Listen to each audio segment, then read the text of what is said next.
This is a good list that I've put together, inspired by a couple of others and my own contribution, and I'd like to share this list with you. First, learning the power of purpose. A person who has purpose in their life, they have something to go for, some meaning. One writer described it, for some people it becomes a magnificent obsession. And for you and I, maybe it doesn't need to be that dramatic as a magnificent obsession. But it has to be something that does something to us, something that pulls us, especially into the future. You know, there are many influences on us. One is the influence of the past. Some people are always pulled back by the past. Some people are always pulled aside by the distractions. But here's what's powerful. If you have a list of high purpose in your life, it pulls you toward the future. And the more powerful the purpose is, the stronger it pulls. And here's the other great advantage if you have purpose for the future. It pulls you through all kinds of challenges and all kinds of difficulties. If you don't have these strong purposes for the future, it's easy to get swallowed by a bad day. It's easy to be almost annihilated by a poor month.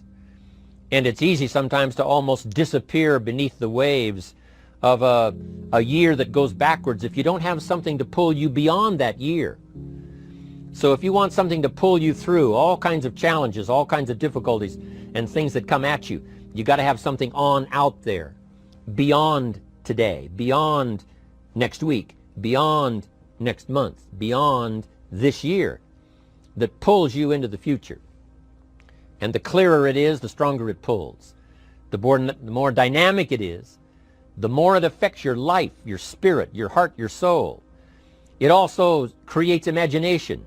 It gets your mind working on how to achieve that purpose. And if your mind will work, and if your heart works, and if your spirit works, and if you have good input, like good ideas, I'm telling you, there isn't anything you can't accomplish. So that's one of the great powers that'll make a variable of you, and that is purpose. Here's the next one, self-confidence. Where does self-confidence come from? And this is the best advice I can give you on that. Not neglecting, first of all, the small daily disciplines. Self-confidence really comes from feeling good about yourself. And one of the best ways to feel good about yourself is at the end of the day to know that you poured it on. You did your best. If you conducted a meeting, you did the best you could. If you made a phone call, it was the best phone call you could possibly make. If you wrote a letter, it wasn't a casual letter, it was your best letter.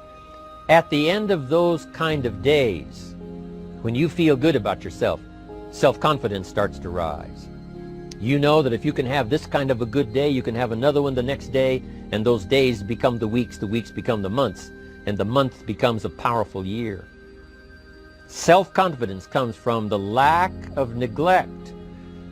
If you will not neglect to do the small daily disciplines, that's where self-confidence comes from. Part of good health is self-confidence. I know I'm going to be healthy. I take the Herbalife products. I eat the apple a day. I walk around the block. I do the jogging on the beach. At the end of the day, when you've really poured it on and you've done all the stuff, self-confidence grows. That self-confidence affects your health, it affects your future, it affects your psyche. So this is true. One of the great powers is self-confidence. Self-confidence means willingness to do whatever it takes to achieve. Some people say, well, I'll do it for a little while and see what happens. You know, I'll try a couple of things. If that doesn't work, I'm out of here. And all of us know that that kind of person doesn't have much of a future. But if you're willing to do whatever it takes, if I have to learn a couple of things, I will learn those things. If I got to learn 5 or 6 things, I'll learn all 6. If I have to take an extra class, I'll take an extra class. If I've got to read the books, I'll read the books. If I have to consult with people who know more than I know, I will do the necessary consulting. Whatever it takes, I will do. That starts to develop unbelievable self-confidence. Self-confidence also comes from the ability to rise above your circumstances, to rise above what happens, the petty little things, the discouraging things that would sink everyone else's ship except yours, that would cause someone else to quit early in the day, but you keep going. that kind of willingness to overcome all circumstances, whether it's the little challenges or the big challenges. If you're willing to do that, I promise you, this kind of power will work for you, and in you, the variable, it'll make a difference. The third on the list I had was enthusiasm. And here's what I wrote about enthusiasm. Enthusiasm that's powerful is mostly enthusiasm that is enthusiasm inside, 90%, 10% outside. We all know what the enthusiasm is like when somebody lets us see their enthusiasm, which is like the 90%, and only 10% of it is inside. But the enthusiasm that really affects people is not just being loud, but the enthusiasm that runs deep, the enthusiasm that comes from deep inside, created by self-confidence, created by purpose, created by genuine willingness to help other people. That kind of enthusiasm, knowing that you're going to get the job done, knowing you're going to affect people, knowing you're going to have testimonials flowing in from all kinds of directions. That kind of enthusiasm. A lot of it is quiet. A lot of it is unheard. And the 10% that's heard, it rings a bell. People call it genuine enthusiasm because they know that what you say in the outward display of your enthusiasm is only a small tip of the iceberg of the enthusiasm you feel inside that really motivates you to do the best job you can. Next on my list to help you become the powerful variable is expertise. Wanting to excel in all of the skills and settling for nothing less than an outstanding performance. If you're willing to be the best in your field, if you're willing to demand of yourself excellence in skills, to be the best that you can possibly be. In the training, do the best you possibly can. In doing a workshop, do the best you possibly can. Developing the skills of using your personality, developing the skills of language, developing the skills of influence, developing the skills of organizing. If you're willing to be an expert in all of the skills, Herbalife has the way for you to invest those skills and not only make a handsome living, not only make a lot of money, but if you would so desire and if it would be your purpose, a chance to make your fortune. Expertise, excellence in skills. Here was the next one on my list, making a powerful contribution to you, the variable, and that is preparation. Well prepared. And preparation, of course, involves a whole lot of things. A big share of our life is preparing, getting ready. When we go to the first grade in school, we're just preparing for the second grade. After we've finished 2 grades, the 2 grades prepare us for number 3. Sometimes it seems like a long, excruciating time. And the time will just seem like it'll never come when we can finally have the performance that we really want. But it takes time to prepare. It takes time to get ready. And the decisions you make in the preparation time, those are the decisions that last for a lifetime. Preparing to have a good day. It's that preparing, maybe the night before, maybe the couple of days before the day that you're going to put everything together. The preparation for a meeting means that you've taken it serious. The preparation for doing a workshop means you're serious about the workshop. You want to make the best contribution. That kind of preparation is important. But here's preparation that's very vital, and that is to prepare yourself for success. Life seemingly does not wish to waste success on the unprepared. Life says, why waste a fortune on this person? They're not prepared to do the right things with it. They're not prepared to use it wisely. If a fortune was bestowed upon this unprepared person, it would probably be wasted. The people that could have been touched won't be touched. What could have been done won't be done because this fortune will have been wasted on the unprepared person. So not only look for fortune, not only look for the promise, but prepare yourself and ask of yourself, what can I do to make myself ready? Because remember, life was designed not to give us what we want, not to give us what we need, but life was designed to give us what we deserve. Every value in life must be paid for, and those that pay are the ones that get it. It says those that give receive. Someone says, I wish to receive, I wish to receive. You don't have to concentrate on receiving. Just become a good giver. It says those that search will find. Someone says, well, I need to find some good ideas to help change my life for the future. Then to find good ideas, that doesn't come because you need them. It comes because you search for them. If you want good ideas, you got to go after them. You got to go to the class, you got to go to the workshop, you got to go to the training, go to the book, right? You got to go to the journal, right? Go where good ideas are being taught. Go searching, go looking, because good ideas are not going to be wasted on those that are not seeking, searching, well prepared. So, prepare yourself to be ready for fortune when it comes, to be ready for challenge when it comes, to be ready for opportunity when it comes. Opportunity comes along and passes by the person that is not well prepared. I want to prepare myself this year for next year. Yes, I wish to be effective this year, but I'm also thinking of ways, how could I be better? How could my ideas be more powerful? How could they be sharper, more clear? How could I reach some people next year that I perhaps can't reach this year? I haven't reached deep enough into my own soul to affect some people. Some people just pass by and say, hey, what a good speech. But how could I make it stronger than that, deeper than that, more powerful than that? I cannot be as powerful as I could be next year. You know, you can't go to the 10th grade in the 5th grade. You just got to go through the grades. But the more you are prepared, when the 10th grade finally comes, now you can cash in and get 2 times, 3 times, 5 times more value from it by being prepared. I want to do my best this year for Herbalife, but I also want to get ready for next year, 1999. And then when the year 2000 comes, at the turn of the century, I want to be well equipped by language, by instinct, by temperament, by personality, by influence, to really be valuable the year 2000, 2001, 2, 3, 4, 5. That's my goal. I'm sure it's your goal. Now here's the next one. There's great power in self-reliance. Self-reliance means you simply look mostly to yourself.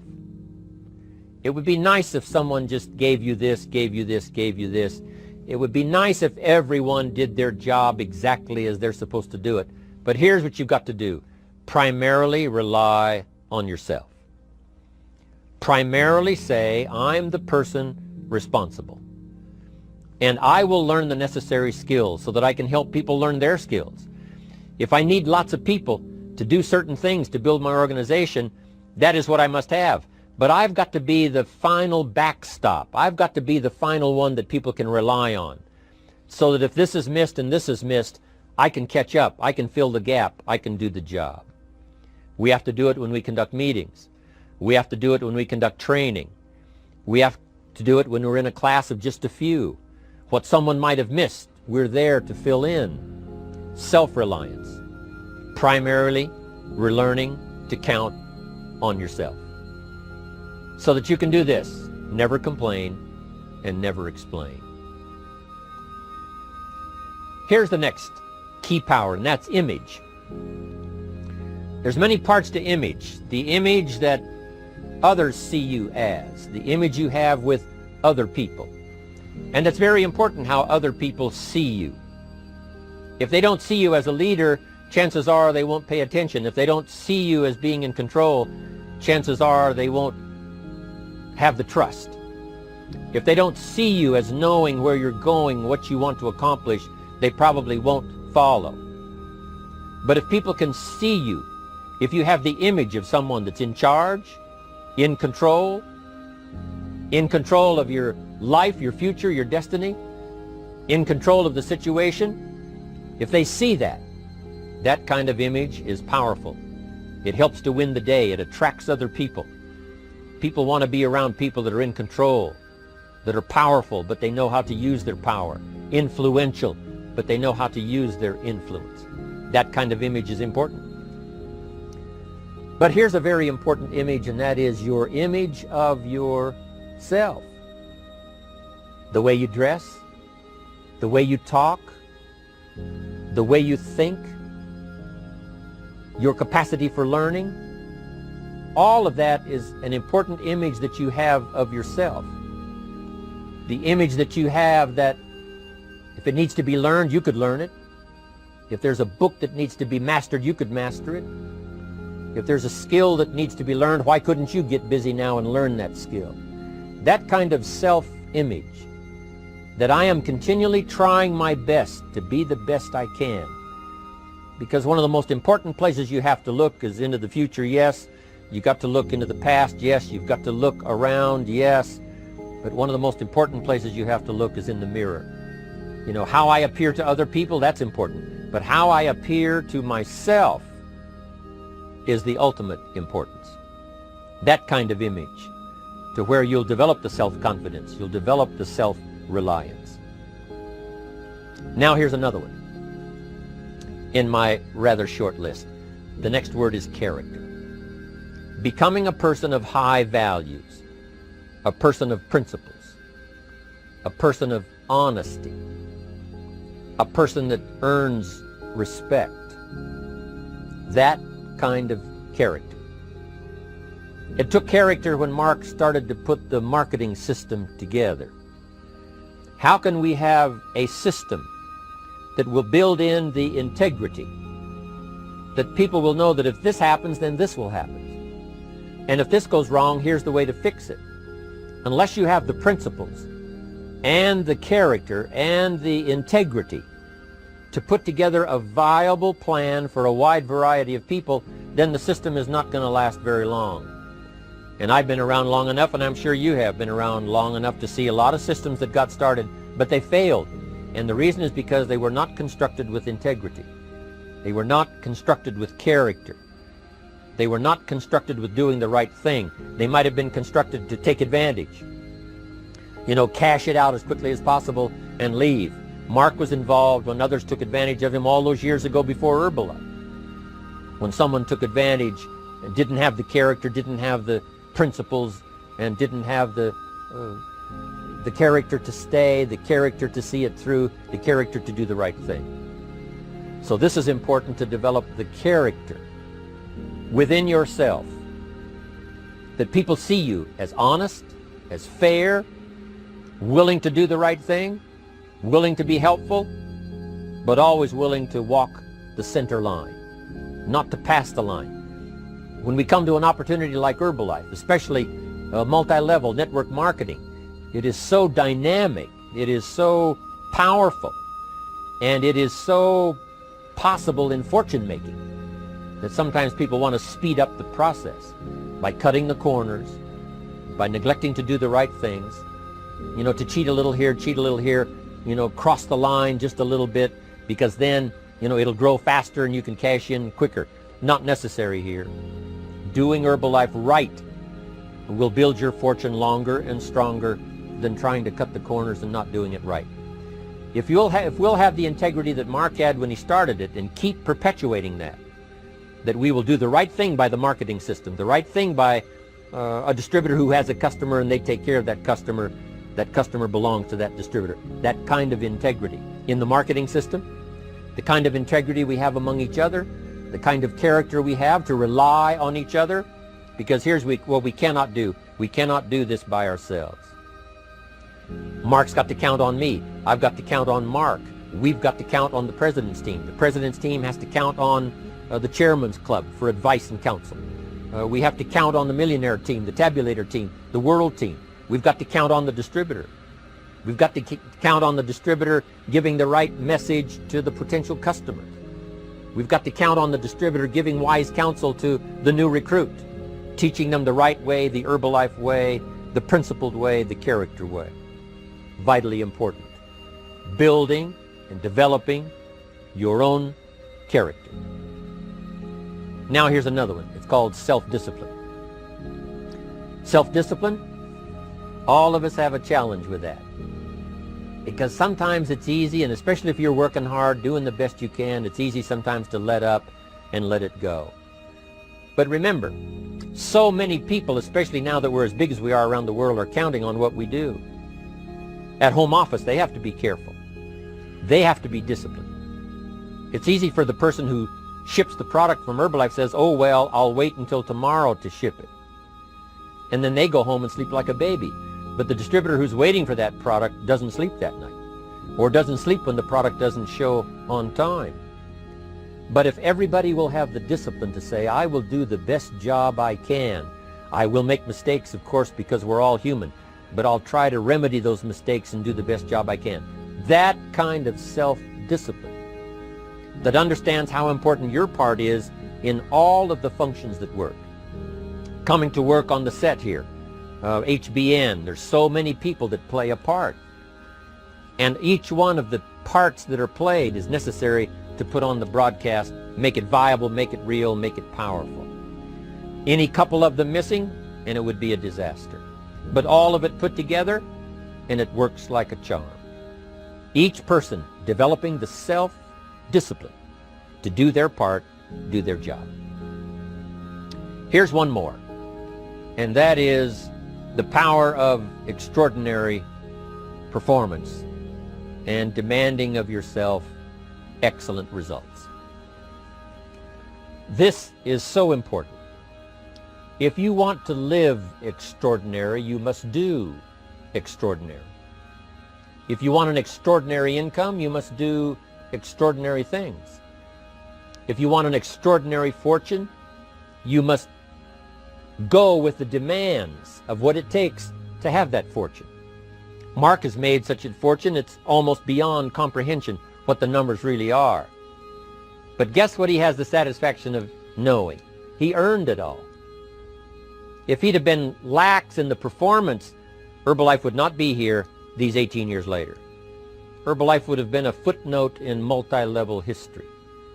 But because he performed year after year, the 3rd year and the 5th year, and the 7th year and the 10th year, and the 12th year and the 15th year, and now performing well in the 18th year, I'm telling you, that's what makes it such a viable fortune for Mark personally, of course, because he did the job.